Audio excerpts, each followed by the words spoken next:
Welcome to this episode of the Million Dollar Mastermind. I'm Larry Weidel, and before we get started, if you want to know exactly how to win again and again, go to weidelonwinning.com/webinar now to watch something I've put together for you. Now let's get going into this episode of Million Dollar Mastermind.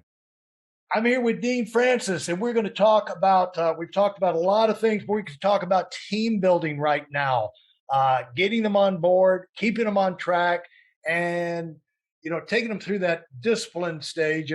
Dean shared previous episodes how basically uh, useless he was in business until he got what he called that forced structure in his life, or he's forced to get structure in his life. And then how he kind of realized the transformation and the changes he needed to make and the productivity developed. But also, when you get an organization, you find that organization can, I've always said this, Dean, an organization will be as sorry as you let it be. They will be, like your kids will be as dumb as you let them be. They will have as rotten a teeth in their mouth as you let them be. Their room will be as nasty as you let it be. And your organization will be as productive as you challenge them to be and train them to be and lead them to be, or as disorganized and unstructured, because really organization is just an extension of human beings, and when you go out there and you build an organization, I know it's one thing is the chart, but the right kind of businesses and teams are organisms.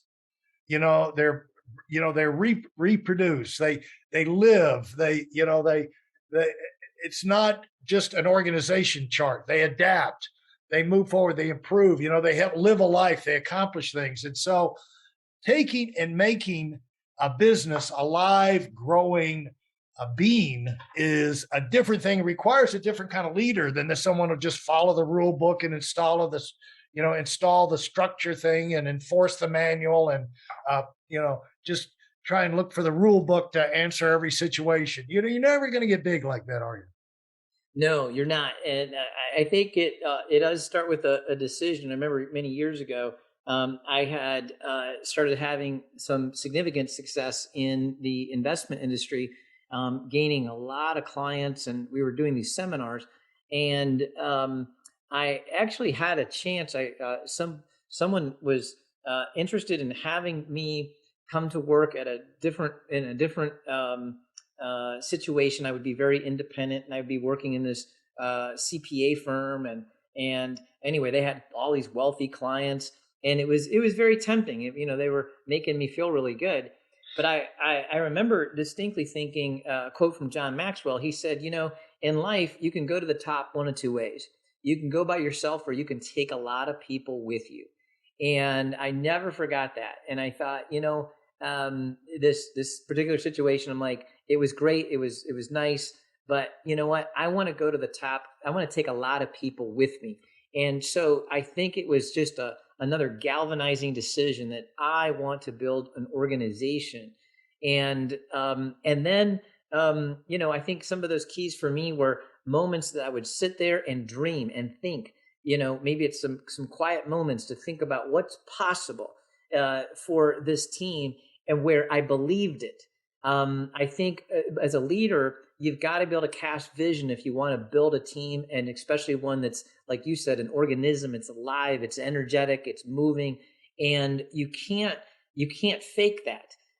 You either need to believe in that vision or not. And I would get myself to that point where I believed something was possible. There's another great quote that says, energy is created when people believe something is possible. And as a leader, the first person it's got to believe is yourself. And I would spend time wrapping my mind around maybe a goal or a vision, and then getting myself so excited about it that I could then pour that out into those that were around me, and that get them excited. And it began that movement, began that journey. And then I think the last part of when I think of the team building is blessed are the flexible, for they will not be bent out of shape. You taught me many years ago. You might have a system that goes A, B, C, D, E, F, but you better be ready to jump from C to A and back over to F, because it's just life. I mean, you got to be flexible. And one more thought on this, by the way, I want to point out, Larry, over the years, I've met so many great leaders, and so many of them, what I found was have the most exceptional people skills. Show me somebody who's got a growing organization, a great team building environment. I'll show you a leader who's got exceptional people skills. I found people reading that book, How to Win Friends and Influence People, multiple times, really applying it, because you can speak well from a stage, and that's a speech, but how you treat people privately when no one else is there, that takes a lot of time. But over the years, that's like the glue of really growing something great. Hey, listen, there's a lot of information online, but there aren't a lot of people who've actually done something. In my case, I've actually built a successful business that's accrued over $5 billion in assets under management and has done well even during trying times. Now, if you want to know exactly how I've done this, go to whitelmwinning.com/webinar now. I've compressed a decade of learning into 5 short weeks just for those of you who want to give yourself an incredible advantage and are tired of waiting and watching others move up. Unbelievable. And those lessons uh, are not instinctive when you're coming up and you start. I think there's a transition we all go through. We think, we have to be the boss, we have to enforce the law and everything. And you realize that's not going to take me very far.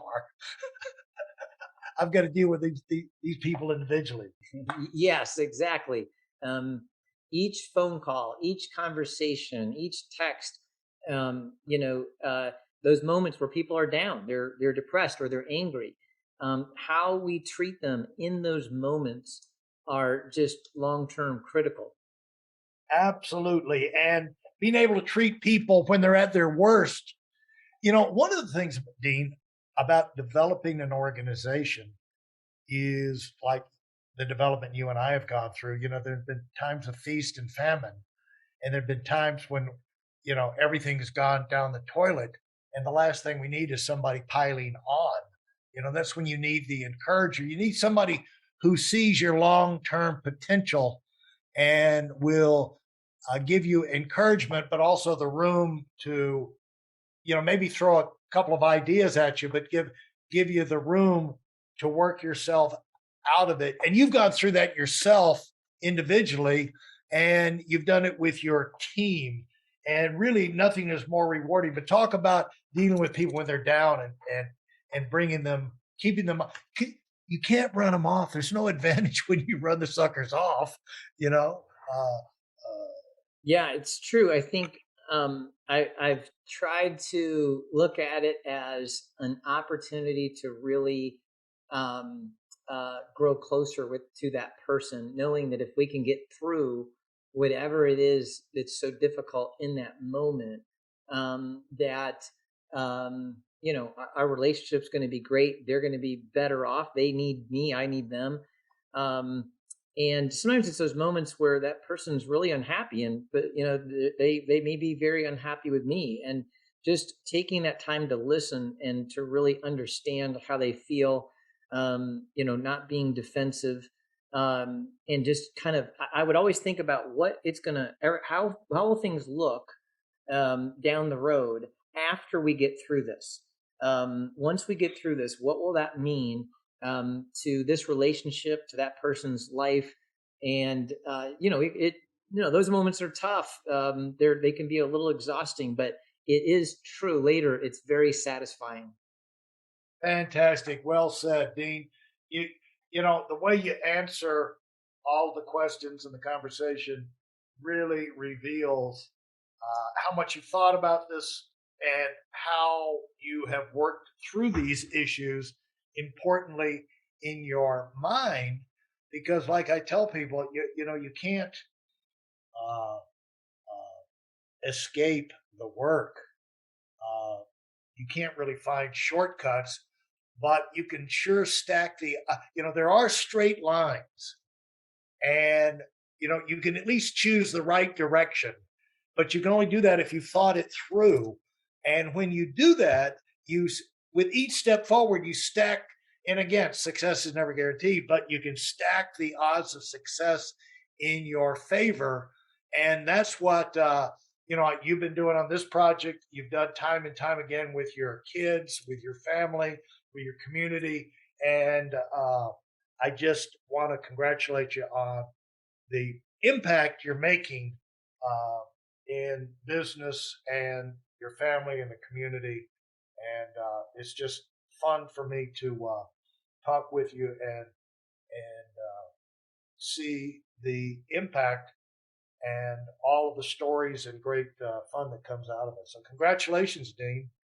Well, yeah, and thanks. This was fun. Thank you again just for believing in me many years ago when I'm that just goofy young kid with no direction. And all it took was just you believing in me. It's amazing what a difference that makes.